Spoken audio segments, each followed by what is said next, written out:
Ito ang mundo. Gaano kalaki ang Earth?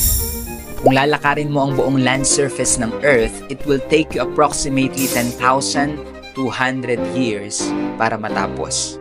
Ganoon kalaki ang mundo. Imagine hindi pa kasali dyan ang mga karagatan. And this is the Earth compared to other planets. Ito naman ang araw. At ito ang size ng mundo compared sa araw. Wow! Ang liit ng mundo, no? Gaano kalaki ang araw? Napakalaki. Kasya lang naman sa araw ang 1.3 million na mundo. At alam nyo ba na ang araw ay isa lamang bituin na katamtaman ang laki? Napakarami pang bituin na mas malaki kaysa sa araw. Ito ang araw kumpara sa ibang mga bituin sa universe. Wow! Ang liit lang pala ng araw. Gaano kalayo ang araw sa pinakamalapit na bituin dito? Ang pinakamalapit na bituin sa araw ay tinatawag na Proxima Centauri.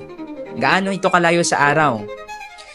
40 trillion kilometers lang naman. Kung gusto mo itong marating mula sa araw, nasakay ng jumbo jet na may speed na 900 kilometers per hour non-stop, makakarating ka sa Proxima Centauri after 1.85 million days or 5,067 years. Ganyan ang agwat ng mga bituin sa isa't isa. Kaya napakaliliit nilang tingnan.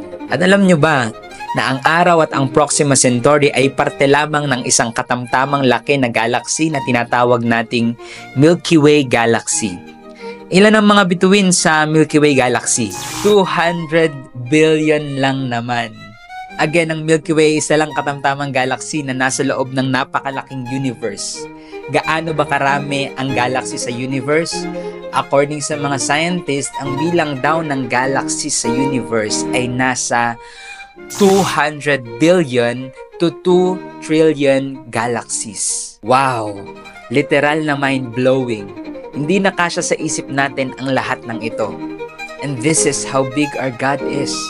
Ngayon, naiintindihan ko na kung bakit sinabi ng psalmist sa Psalms 8:3-4, na when I consider your heavens, the work of your fingers, the moon and the stars which you have ordained, what is man that you are mindful of him, and the son of man that you visit him?